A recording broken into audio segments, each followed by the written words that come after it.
오늘 이 본문의 말씀, 내게 능력 주시는 자 안에서 모든 것을 할 수 있다는 이 고백, 유명한 고백이죠.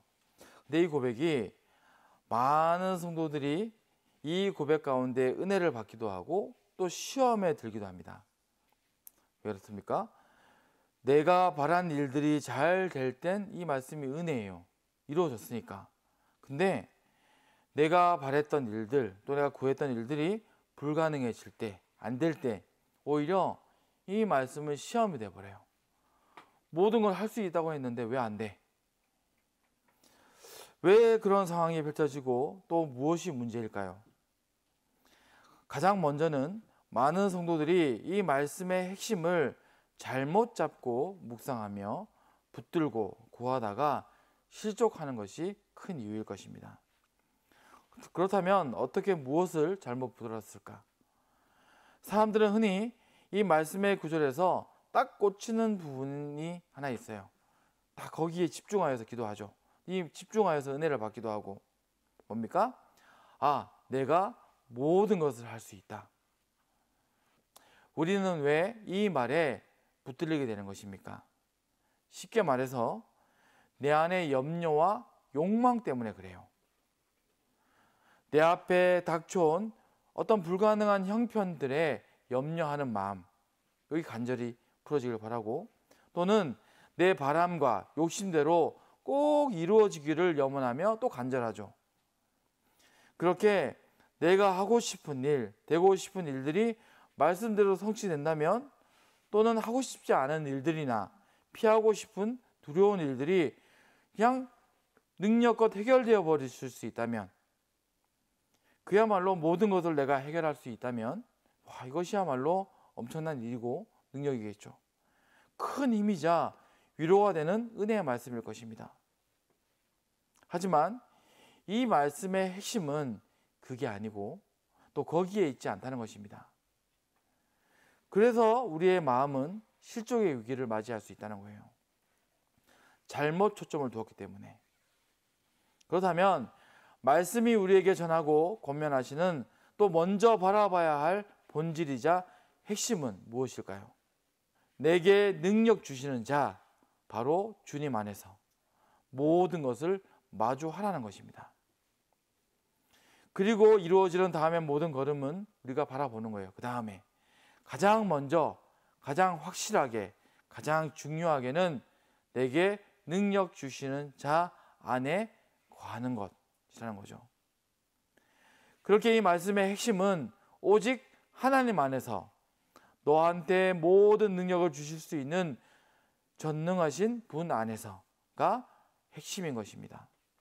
그렇다면 내게 능력 주시는 그분, 전능하신 하나님 안에 있다는 것은 대체 무엇이며, 그 일을 성도된 우리는 어떻게 이루어가고 또 무엇으로 확증해야 하는지 오늘 말씀은 가르쳐주고 있는 것입니까?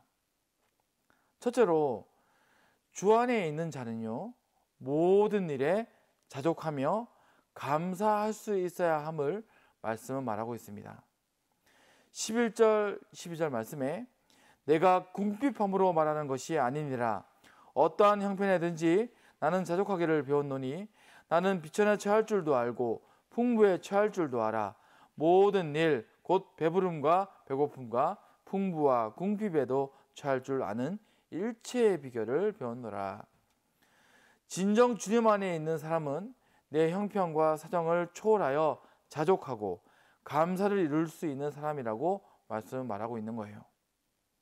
하지만 우리는 알죠. 우리는 압니다. 무엇을 합니까? 이게 참 힘들어요. 말은 간단한데 참 어려운 일이 이 일입니다. 내가 감사하고 자족할 줄 아는 마음의 상태를 유지한다는 것이 너무나 힘들다는 거예요. 거룩한 도전이고 또 믿음에 관한 싸움이며 끝없는 노력이 필요한 일입니다. 그래서 말씀에서는 뭐라고 하십니까? 바로 일체의 비결을 배웠노라. 쉽게 말해 그냥 내 지혜로만이 아니라 배워야 한다는 거예요. 절대 그냥 이루어지는 일이 아니라는 것입니다. 자, 배우라는 것이죠. 그럼 과연 일체의 비결을 배우는 배움이란 그 과정은 대체 무엇이라고 말씀 안에서 이야기하고 있습니까? 12절 말씀에 나는 비천에 처할 줄도 알고 풍부에 처할 줄도 알아 모든 일 곧 배부름과 배고픔과 풍부와 궁핍에도 처할 줄 아는 일체의 비결을 배웠노라. 바울은 이 일을 배움이라고 표현하고 있죠. 자, 이것은 어떤 배움입니까? 세상에 수많은 배움과 공부가 있죠. 지식적 배움이든 체험적인 경험의 배움이든. 자, 우리는 여기서 오늘의 핵심이 되는 말씀을 기억하고 떠올려야 하는 것입니다. 무엇입니까? 내게 능력 주시는 자 안에서. 이게 맞는 거예요. 이게 중요한 키워드가 되는 것입니다. 바로 내게 능력 주시는 자 안에서. 우리 삶 속의 모든 희노애락의 시간들이 잘 되든 못 되든 많은 것을 얻었든 잃었든 그 모든 일이 주 안에서 끊어지지 않고 겪는 경험과 배움이 되게 하라는 거예요. 무슨 말입니까? 무엇을 배우든 무엇을 얻든 무엇을 잃든 흥하든 또 패하든 주 안에서 그 일들을 마주하라는 것이죠. 그 일은 우리에게 실패나 성공의 의미를 넘어서서 오늘 말씀에 바울이 전하는 은혜의 비결을 얻는 기회가 될 수 있다는 것입니다. 이게 배움이 돼요. 무엇을 배우든 무엇을 얻든 주 안에서 함께하며 나아가는 삶 가운데 일어난 일들이라면 이것이 배움이라는 거죠. 다시 말해 성도가 쉴만한 물가를 지나든 사망의 골짜기를 지나든 나의 선하신 목자 되신 주님과 함께 신앙 안에서 믿음 안에서 걸어 나아간 행적이라면 우리가 주 안에 거하는 그 모든 시간 가운데 우리는 일체의 비결을 배울 기회를 얻게 되는 거예요. 일체의 비결을 얻을 수 있는 기회, 크고 작은 기회들을 얻게 되는 것입니다. 그렇게 우리가 그 비결을 배워서 하나하나 채워갈 때에 결국 주 안에서 주의 계획과 의지와 방법과 목적 안에서 모든 일을 우리는 도모해 갈 수 있는 것입니다. 그리고 둘째로 결국 주 안에서 모든 것을 할 수 있는 능과 비결을 얻는 자는 또 어떤 자가 되어야 됩니까? 반드시 그 사람은요, 주의 괴로움에도 동참하고 함께하는 사람이 되어야 한다고 말씀은 우리에게 가르쳐 주십니다. 고린도후서 7장 10절 말씀에 하나님의 뜻대로 하는 근심은 후회할 것이 없는 구원에 이르게 하는 회개를 이루는 것이요 세상 근심은 사망을 이루는 것이니라. 주님과 동행하는 사람의 증거는 무엇일까요? 내가 주와 동행하고 있어. 난 주와 함께해. 자, 이 사람이 증명할 수 있는 그 증거는 무엇입니까? 주님과 함께 기뻐하고 즐거워하며 항상 감사하는 것 맞습니다. 하지만 그것은 진정한 동행을 말하기 위해선 말 그대로 반쪽짜리만 말하고 있는 거예요. 반쪽짜리 동행이라는 것입니다. 남자와 여자가 만나서 한 몸이 된다는 이 부부로 살아가는 삶이란 무엇입니까? 즐겁고 행복한 또 좋은 날만을 꿈꾸고 소망하는 것만으로는요 나아갈 수 없어요. 잠깐 허니문이라고 하죠.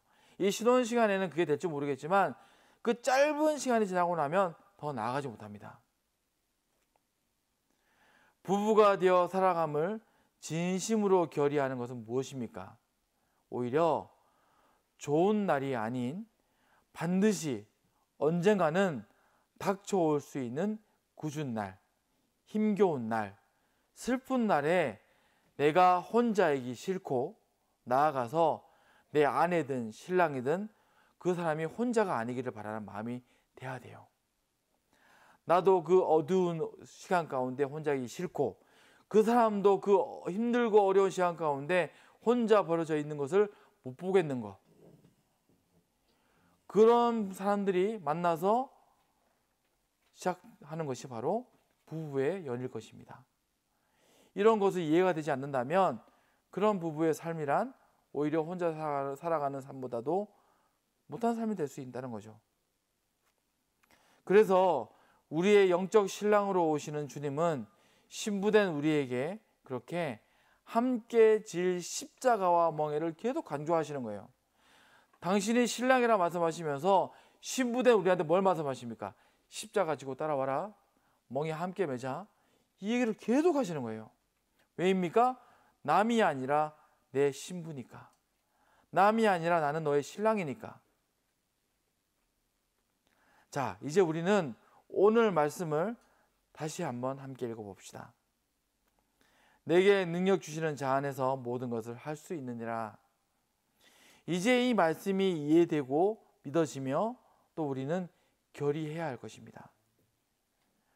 내가 염려하고 바라는 모든 것을 내가 다 해내야 돼가 아니라 그 모든 염려와 바람들에 앞서서 내 모든 일과 내 모든 시간, 모든 초소에서 하나님과 함께하고 싶습니다. 주님, 나를 멀리하지 마시고 가까이 함께해 주세요. 자, 그러면 이제 어떻게 됩니까?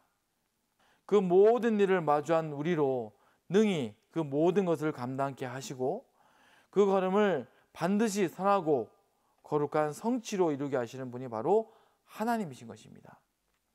모든 것을 할 수 있느니라 해서 할 수 있는 것은요, 내가 하는 게 아닌 거예요. 주님이 하시는 것입니다. 능케 하시는 거예요. 자, 우리는 어떻게 해야 됩니까? 우리도 마찬가지죠. 구해야 할 것입니다. 무슨 일과 어떤 형편을 마주했든 어떤 시간을 우리가 겪고 있든 우리는 임마누엘의 주님을 구해야 돼요. 임마누엘에서 끊어져 버리면 자, 더 이상 의미가 없습니다. 그래서 주님은 당신의 이름을 임마누엘로 지으신 거예요. 임마누엘, 주님과 함께하지 못하면 아무것도 아니니까. 그건 더 이상 하나님이 아니니까.